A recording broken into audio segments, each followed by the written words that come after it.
World's biggest astrology community in Tamil.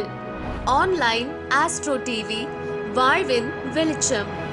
Online astro டிவியை கண்டு மகிழுங்கள்.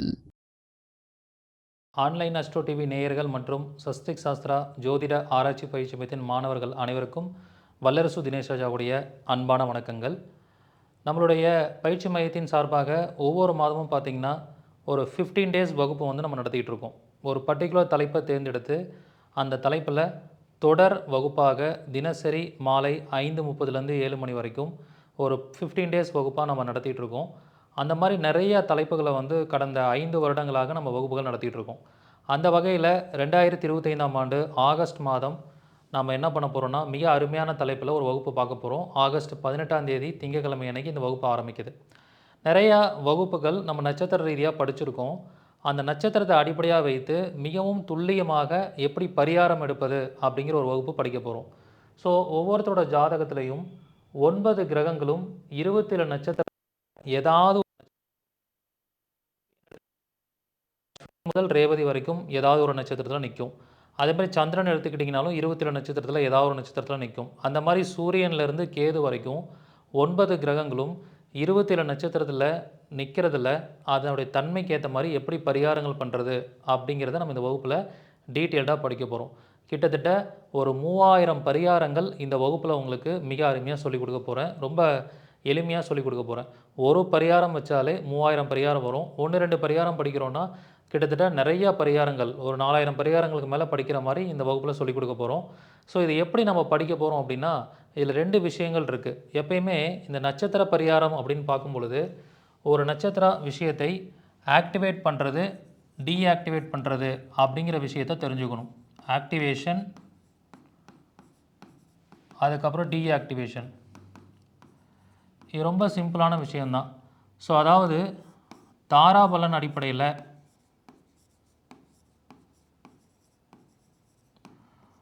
ஒரு நட்சத்திரம் பாசிட்டிவாக இருக்குது, நேர்மறையாக இருக்குன்னா அந்த நட்சத்திர காரகத்துவங்களை நீங்கள் என்ன பண்ணணும், உங்கள் லைஃப்பில் ஆக்டிவேட் பண்ணிக்கணும்.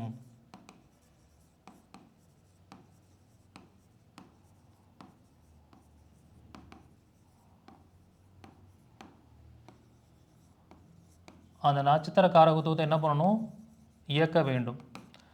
அதே அந்த தாராபலன் வந்து நெகட்டிவாக இருக்குது அப்படின்னா அந்த நட்சத்திர காரகத்துவத்திலிருந்து நீங்கள் விலகி இருக்க வேண்டும். விலகி இருக்கணும் அல்லது அதை தானம் தர்மமாக பண்ணிடணும்.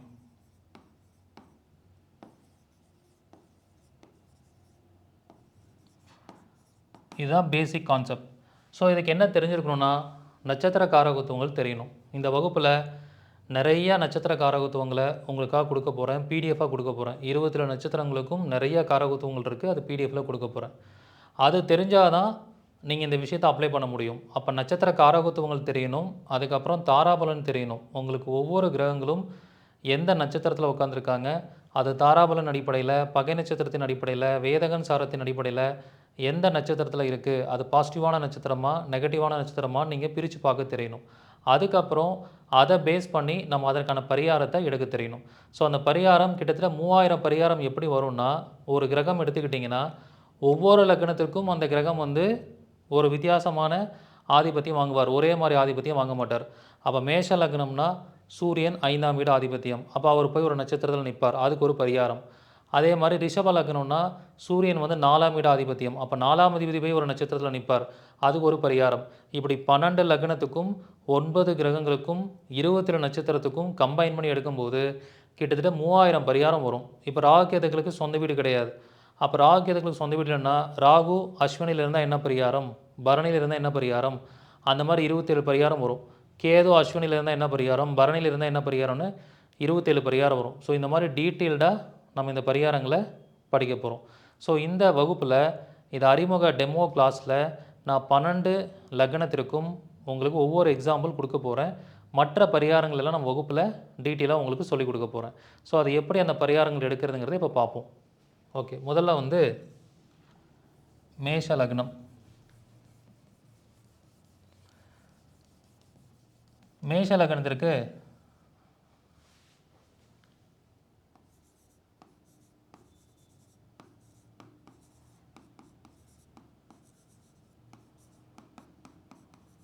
சூரியன் வந்து பார்த்தீங்கன்னா என்ன ஆதிபத்தியம் வாங்குவார்? 5ஆம் பாவம் ஆதிபத்தியம் வாங்குவார். மேஷ லக்னத்துக்கு சூரியன் வந்து 5ஆம் பாவ ஆதிபத்தியம். அவர் வந்து ஒரு பர்டிகுலர் நட்சத்திரத்தில் நிற்கிறான்னு வைப்போம். ஸோ ஃபார் எக்ஸாம்பிள் சித்திரை நட்சத்திரத்தில் நிற்கிறார். அப்போ இதுக்கு என்ன பரிகாரம் பண்ணலாம் அப்படின்னா, நட்சத்திர காரகத்துவத்தையும் இந்த கிரக காரகத்துவத்தையும் இந்த 5ஆம் பாவ காரகத்துவத்தையும் இணைத்து அங்கே பரிகாரம் எடுக்க வேண்டும். சித்திரை அப்படின்னாலே வஸ்திரம்னு அர்த்தம். 5ஆம் பாவம்னா குழந்தைங்கன்னு அர்த்தம். சூரியன் அப்படின்னா ஆரஞ்சு கலர்னு அர்த்தம். அப்போ குழந்தைகளுக்கு ஆரஞ்சு கலர் வஸ்திரம் தானம் செய்வது பரிகாரம், ஒரு சிறந்த பரிகாரம். அப்போ யாருக்கெல்லாம் மேஷ லக்னத்தில் பிறந்து சூரியன் வந்து சித்திரை நட்சத்திரத்தில் இருக்கோ அவங்க குழந்தைகளுக்கு ஆரஞ்சு கலர் வஸ்திரம் தானம் செய்ய வேண்டும். இதுதான் பரிகாரம். இதில் இந்த 3 காரகத்துவங்களும் உள்ளே இருக்கும். குழந்தைங்களுக்கு ஆரஞ்சு கலர் வஸ்திர தானம் செய்ய வேண்டும். இதுதான் பரிகாரம். இப்போ நீங்கள் கேட்கலாம், சார் ஒருவேளை மேஷ லக்னம் சூரியன் 5ஆம் அதிபதியாக வராரு, எல்லாருக்கும் மேஷ லக்னனாலே சூரியன் 5ஆம் அதிபதி தான். அது அஸ்வினியில் இருந்தால் என்ன பரிகாரம், பரணியில் இருந்தால் என்ன பரிகாரம், கிருத்திகையில் இருந்தால் என்ன பரிகாரம், ரேவதியில் இருந்தால் என்ன பரிகாரங்கிறது வகுப்பில் சொல்லிக் கொடுப்பேன். ஸோ இந்த மாதிரி ஒரு கான்செப்டில் தான் இந்த வகுப்பு வந்து நமக்கு போக போகுது. ஸோ ஒரு அருமையான சப்ஜெக்ட்டு, ரொம்ப டீட்டெயில்டாக இதை மட்டும் நீங்கள் ரெடி பண்ணி ஒரு 3000 பரிகாரம் ரெடி பண்ணி வச்சுக்கிட்டிங்கன்னா உங்களுடைய ஜாதகத்துக்கும் நீங்கள் பரிகாரம் செஞ்சுக்கலாம். வாடிக்கையாளர்களுக்கும் மிக அழகாக அந்த பரிகாரத்தை கொடுத்துட்டு போயிட்டே இருக்கலாம். அந்த பரிகாரம் அவங்க செய்யும்போது நிச்சயமாக அவங்களுக்கு நல்ல மாற்றம் ஏற்படும். இந்த பரிகாரத்தை தசாபுக்திக்கும் கொடுக்கலாம், கோச்சாரத்துக்கும் கொடுக்கலாம், ஜனன ஜாதகத்துக்கும் கொடுக்கலாம். ஒரு பரிகாரம் தான், ஆனால் 3 விதமான விஷயத்துக்கும் இந்த பரிகாரம் பயன்படும். Okay right. அடுத்தது வந்து ரிஷப லக்னம்.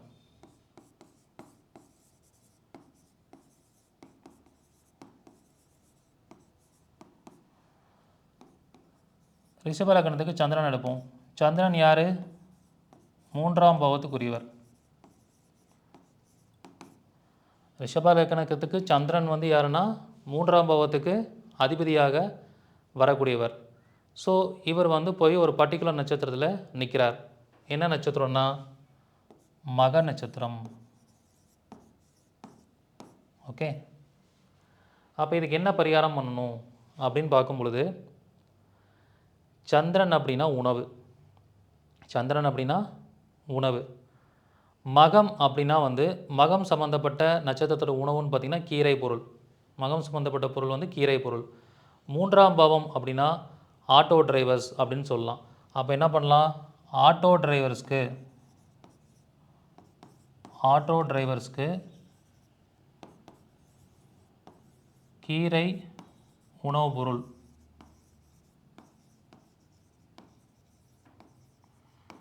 தானம் செய்யவும். உணவுப் பொருள்னால் சந்திரன், மகம்னா கீரை, ஆட்டோ டிரைவர்ஸ்னால் 3ஆம் பாவம். இதுதான் பரிகாரம்.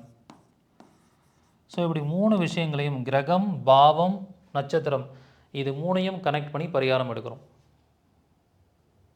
ஸோ நீங்கள் கம்பைன் பண்ணி நீங்கள் இந்த லாஜிக்கை புரிஞ்சுக்கிட்டிங்கன்னா நீங்களே ஓனாக லட்சக்கணக்கான பரிகாரங்கள் எடுக்கலாம். அந்த லாஜிக் எப்படி எடுக்கணுங்கிறதையும் சொல்லிக் கொடுக்க போகிறேன். ரெடிமேடாக அதுக்கு பரிகாரமும் இன்ஸ்டண்ட்டாக சொல்லிக் கொடுக்க போகிறேன். அதை அழகாக நோட் பண்ணி வச்சிங்கன்னா உங்களுக்கு ஆயிரக்கணக்கான பரிகாரங்கள் இதெல்லாம் உங்களுக்கு கிடைக்கும். Okay right. ஸோ அடுத்தது வந்து மிதுன லக்னம்.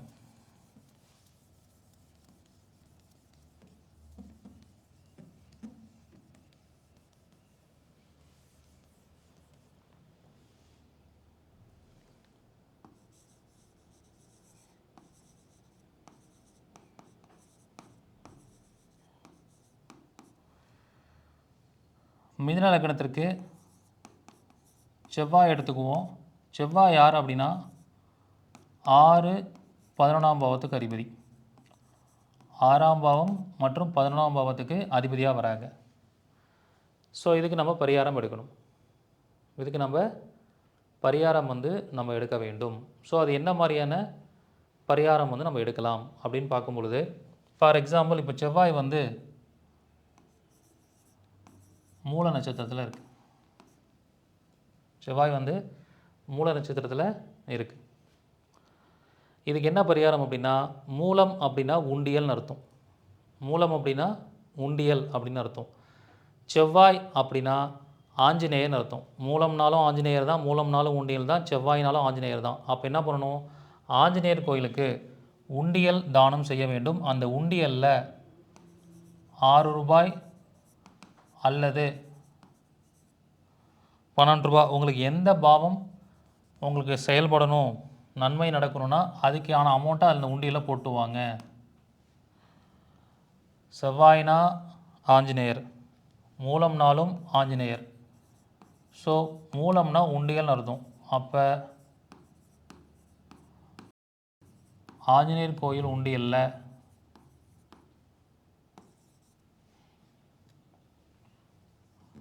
ஆஞ்சநேயர் கோயில் உண்டியலில் 6ஆம் பாவம் இயங்கணும்னா 6 ரூபா உண்டியலில் பணம் போடுங்க. 11ஆம் பாவம் இயங்கணும்னா 11 ரூபா உண்டியலில் போடுங்க. 6 ரூபாய் அல்லது 11 ரூபாய்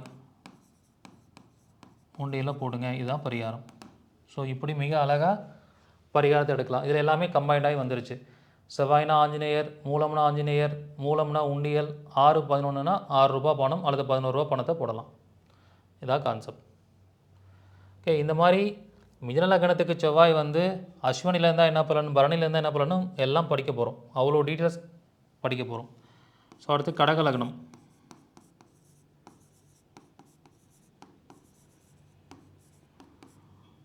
கடக லக்னத்துக்கு புதன் வந்து 3 12ஆம் பாவத்துக்குரியவர்.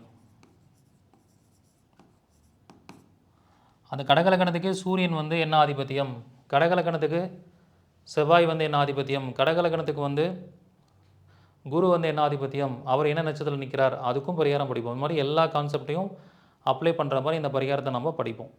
ஓகே, அப்போ கடக லக்னத்துக்கு புதன் வந்து 3 12ஆம் பாவமாக வரார். 3 12ஆம் பாவமாக வராங்க. இதுக்கு என்ன மாதிரியான பரிகாரங்கள் நம்ம செய்ய போகிறோம். ஸோ ஃபார் எக்ஸாம்பிள், இப்போ வந்து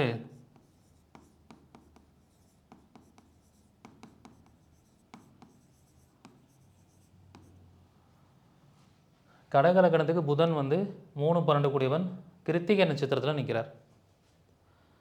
இதுக்கு என்ன மாதிரியான நம்ம பரிகாரங்கள் வந்து நம்ம பண்ணலாம் அப்படின்னு சொல்லி பார்த்தீங்கன்னா, ஸோ 3 12 3ஆம் பாவம் மற்றும் 12ஆம் பாவம் வருதா, புதன்னா திருநங்கையா, கிருத்திகைனா பேரிச்சம்பளம்னு அர்த்தம். ஸோ அப்போ திருநங்கைகளுக்கு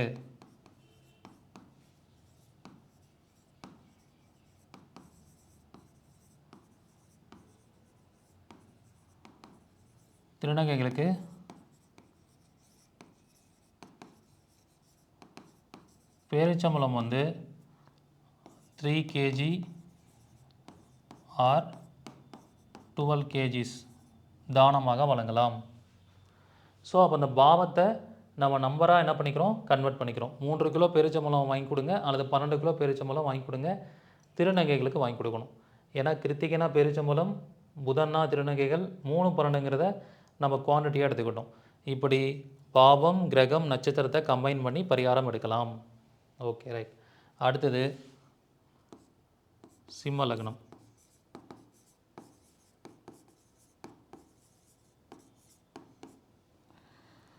அடுத்து வந்து என்னென்னா சிம்ம லக்னம். ஸோ சிம்ம லக்னத்துக்கு வந்து குருவை எக்ஸாம்பிளாக எடுப்போம். சிம்ம லக்னத்துக்கு குரு. ஸோ குரு வந்து பார்த்திங்கன்னா சிம்ம லக்னத்துக்கு என்ன வருவார், 5 மற்றும் 8ஆம் பாவத்துக்கு அதிபதியாக வருவார். குரு வந்து 5 மற்றும் 8ஆம் பாவத்துக்கு அதிபதி. ஸோ அதுக்கு என்ன மாதிரி பரிகாரம் பண்ணலாம் அப்படின்னா, இப்போ வந்து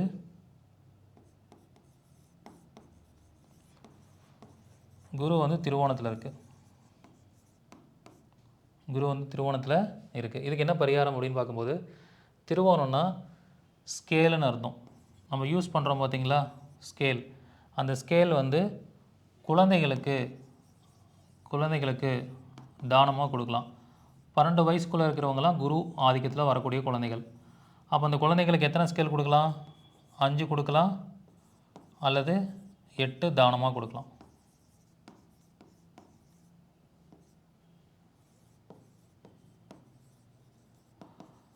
5 ஸ்கேல் கொடுங்க அல்லது 8 ஸ்கேல் தானமாக கொடுங்க. இவ்வளோ தான் முடிஞ்சு போச்சு. ஸோ இப்படி நாம் என்ன பண்ணலாம், ஒவ்வொரு கிரகம் பாவம் நட்சத்திரத்தை அடிப்படையாக வைத்து இந்த பரிகாரங்களை எடுக்கலாம். Okay right. ஸோ அடுத்தது வந்து கன்னி லக்னம்.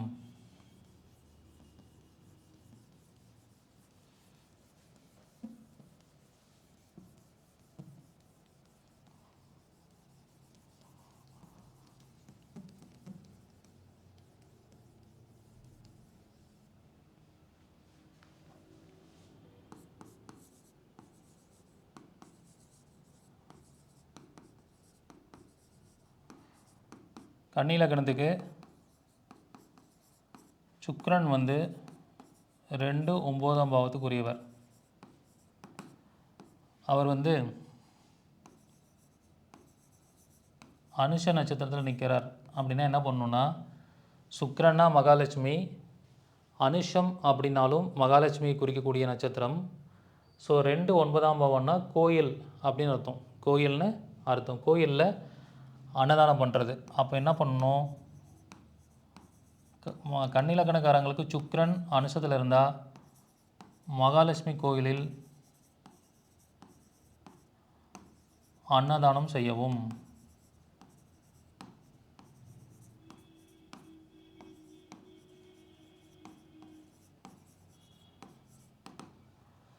மகாலட்சுமி கோயிலில் என்ன பண்ணணும், அன்னதானம் செய்யணும். Okay right. ஸோ அடுத்தது வந்து துலா லக்னம்.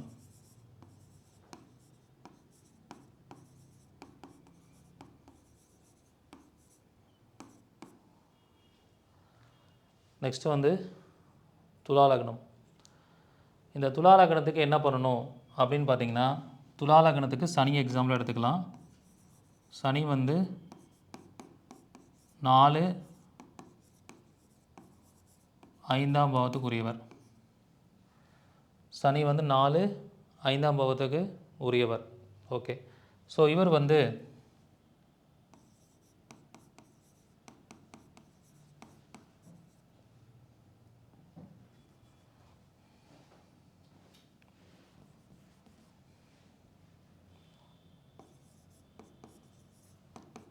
உத்திராடம் நட்சத்திரத்தில் இருக்குன்னு வச்சுக்கோங்க. உத்திராடம் அப்படின்னா டோபின்னு அர்த்தம். சனி உத்திராடம் இதெல்லாம் வந்து அழுக்கு துணிகளை குறிக்கும், டோபியை குறிக்கும். 4ஆம் பாவம்னா துணி, 5ஆம் பாவம்னா குழந்தைகள் அப்படின்னு அர்த்தம். அப்போ சலவை தொழிலாளிகளுடைய குழந்தைக்கு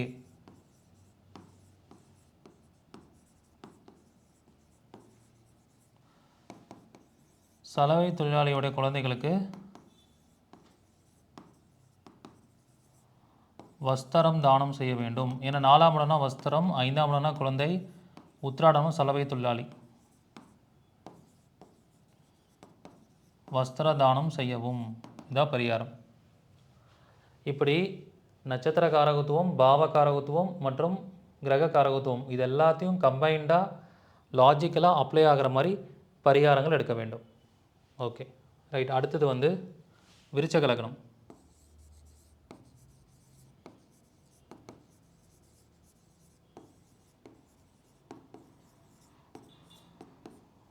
விருச்சக லக்னத்தை பொறுத்த வரைக்கும், ஸோ ஃபார் எக்ஸாம்பிள் இப்போ ராகுவே இருக்காருன்னு வச்சுக்கோங்களேன். இந்த ராகு கேதுக்கு வந்து நம்ம தனியாக வந்தால் எடுக்கணும், பாவாதிபத்தியம் எடுக்க முடியாது. ஸோ அது தனியாக ராகு கேதுகளுக்கு ராகு என்ன நட்சத்திரம் நிற்கிது, கேது என்ன நட்சத்திரம் வச்சு எடுக்க முடியும். ஸோ இப்போ விருச்சக லக்னத்துக்கு எகைன் சூரியன்லேருந்து வருவோம். சூரியன் வந்து 10ஆம் பாவத்துக்கு உரியவர். சூரியன் 10ஆம் பாவத்துக்கு உரியவர். இவர் என்ன நட்சத்திரத்தில் நிற்கிறார் அப்படின்னு பார்த்தீங்கன்னா,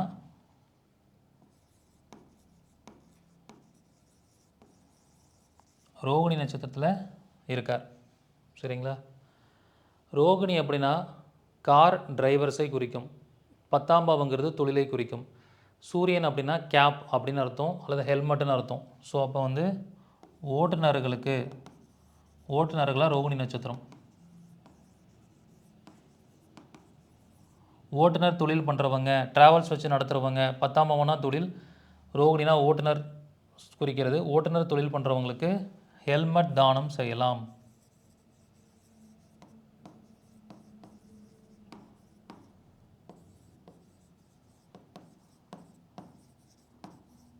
கார் டிரைவர்ஸ்க்கும் ஹெல்மெட் தானம் செய்யலாம். இந்த மாதிரி அப்ளை பண்ணி எடுக்கணும். ஓகே, இப்போ இதில் நிறையா தானம் பண்ணுறதா சொல்லிகிட்டு இருக்கேன். அந்த நட்சத்திரம் நமக்கு பாசிட்டிவாக இருக்கும்போது என்ன பண்ணலான்னா, தானம் பண்ணாமல் அந்த விஷயத்தை நம்ம ஆக்டிவேட்டும் பண்ணலாம். ஸோ அந்த மாதிரி ஆக்டிவேஷன் பரிகாரமும் சொல்லுவேன், டீஆக்டிவேஷன் பரிகாரமும் சொல்லுவேன். அந்த மாதிரி வகுப்பில் டீட்டெயிலாக நம்ம படிக்க போகிறோம். Okay, right. அடுத்தது தனுஷ் லக்னம்.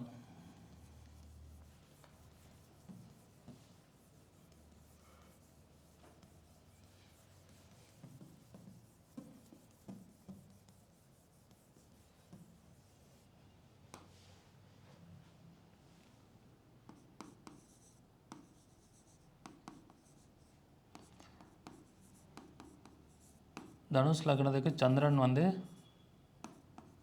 8ஆம் பாவத்துக்குரியவர். சந்திரன் வந்து யாருன்னா 8ஆம் பாவத்துக்கு உரியவர். ஸோ அவர் வந்து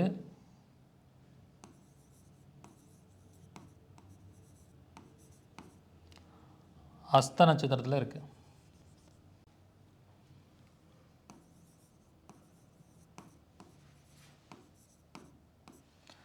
இதுக்கு என்ன பரிகாரம்னா, 8ஆம் பாவங்கிறது கசக்கிறது, புளியறது. 8ஆம் பாவங்கிறது கசக்கிறது, புளியறது, வெட்டுறது அப்படின்னு அர்த்தம். சந்திரன்னா வந்து உணவுப் பொருள் அப்படின்னு அர்த்தம். ஸோ அப்போ ஒரு லெமனை வெட்டினா தான் ஜூஸ் போட முடியும். சந்திரன்னா பழச்சாறுன்னு அர்த்தம். அப்போ சந்திரன் 8ஆம் பாவங்கிறது ஒரு பழத்தை எடுத்து வெட்டி பழச்சாறு பண்ணுவதுன்னு அர்த்தம். ஸோ அஸ்தம் அப்படின்னா ஆரஞ்சு அப்படின்னு அர்த்தம். ஸோ அப்போ என்ன பண்ணலாம் அப்படின்னா, ஆரஞ்சு பழச்சாறை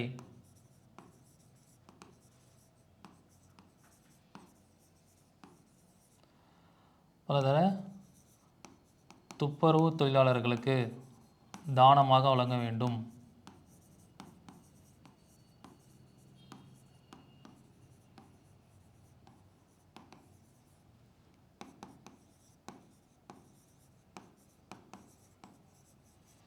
அதாவது ஆரஞ்சு ஜூஸை தானம் செய்யணும். Okay, right. அடுத்தது வந்து மகரம். மகரத்துக்கு செவ்வாய் வந்து 4-11ஆம் பாவத்துக்கு ஆதிபத்தியம் வாங்குகிறார். மகர லக்கணத்துக்கு செவ்வாய் வந்து 4-11 ஆதிபத்தியம் வாங்குகிறாங்க. ஸோ இதுக்கு ஒரு எக்ஸாம்பிளாக எந்த நட்சத்திரத்தில் நிற்கிறாங்க அப்படின்னு சொல்லி பார்க்கும் பொழுது,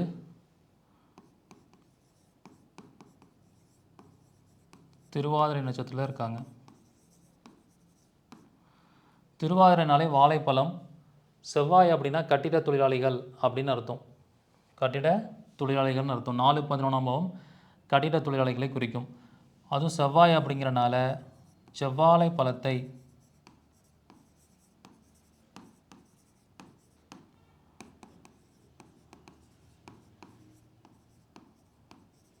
கட்டிட தொழிலாளர்களுக்கு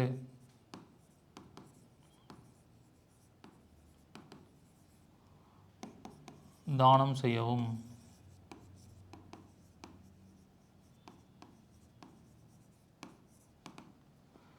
ஸோ இப்படி நாம் எடுத்துக்கணும். ஓகே, அடுத்தது வந்து கும்பம். கும்பத்துக்கு புதன். புதன் வந்து 5-8 பாவ ஆதிபத்தியம் வாங்குகிறார். இதுக்கு பரிகாரமாக நாம் என்ன பண்ணணும் அப்படின்னு சொல்லி பார்க்கும்போது, ஸோ இந்த நட்சத்திரம் வந்து எங்கே போய் உட்காருது அப்படின்னு சொல்லி பார்த்தோம்னா, ஃபார் எக்ஸாம்பிள் புரோட்டாதியில் இருக்குன்னு வச்சுக்குவோம். ஸோ புதன் அப்படிங்கிறது வந்து புத்தியை குறிக்கக்கூடியது. 5-8னா புத்தி சுவாதீனம் இல்லாதவங்க அப்படின்னு அர்த்தம். அப்போ அந்த புத்தி சுவாதீனம் இல்லாதவர்களுக்கு சிங்க பொம்மையை தானமாக கொடுக்கணும்.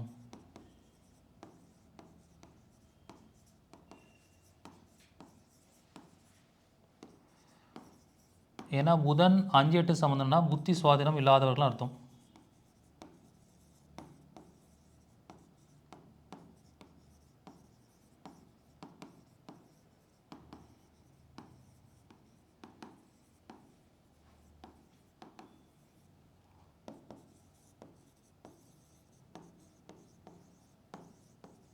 தானமாக கொடுக்கணும். சரிங்களா? இதுதான் பரிகாரம். ஏன்னா புதன் 5-8 சம்மந்தம்னா 5-8ங்கிறது புத்தி சுவாதீனம் இல்லாதவங்க. புதன்னா புத்தி. ஸோ பூரட்டாதினா சிங்கம்னு அர்த்தம். அப்போ சிங்க பொம்மையை அவங்க விளையாடுறதுக்கு நீங்கள் தானமாக கொடுக்கறது ஒரு பரிகாரம். Okay right. அடுத்து மீனம். மீனத்தை குரு எடுத்துக்கிட்டிங்கன்னா 1 10ஆம் பாவத்துக்கு ஆதிபத்தியம் வாங்குறார். மீனத்துக்கு குரு வந்து 1 10ஆம் பாவத்துக்கு ஆதிபத்தியம் வாங்குறார். ஸோ அவர் வந்து உங்களுக்கு ஃபார் எக்ஸாம்பிள் பூர நட்சத்திரத்தில் நிற்கிறான்னு வச்சுக்கோங்க. பூர நட்சத்திரத்தில் நிற்கிறார். அப்போ ஜோதிட தொழில் பண்ணுறவங்க, குருமார்களாக இருக்கிறவங்க, டீச்சர்ஸாக இருக்கிறவங்க, இந்த மாதிரி ஆன்மீக தொழில் செய்பவர்கள்லாம் குருவாக வருவாங்க. 1-10னா தொழில் செய்கிறது. ஸோ அவர்களுக்கு லெமன் டொனேட் செய்ய வேண்டும். ஆன்மீக தொழில்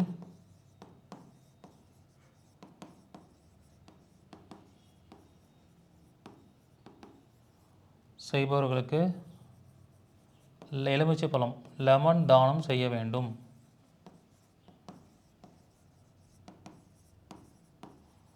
இவ்வளோதான். இதே மாதிரி கான்செப்டில் நான் இப்போ ஒரு லக்னத்துக்கும் ஒரு கிரகத்துக்கும் ஒரு நட்சத்திரத்துக்கும் எக்ஸாம்பிள் கொடுத்துருக்கேன். இந்த மாதிரி 12 லக்னத்திற்கும் ஒவ்வொரு கிரகத்திற்கும் 27 நட்சத்திரத்துக்கும் கம்பைன் பண்ணும்போது உங்களுக்கு எவ்வளோ பரிகாரம் வரும்? கிட்டத்தட்ட 3000 பரிகாரம் வரும். இத்தனை பரிகாரம் 3000த்துக்கும் மேற்பட்ட பரிகாரம் வரும்.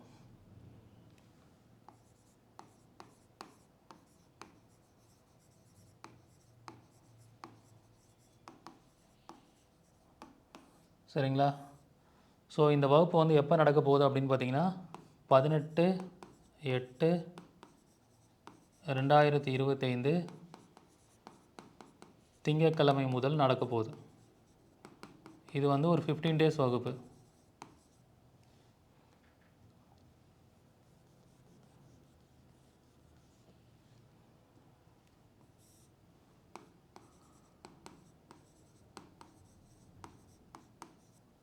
மண்டேலேருந்து ஸ்டார்ட் ஆக போகுது.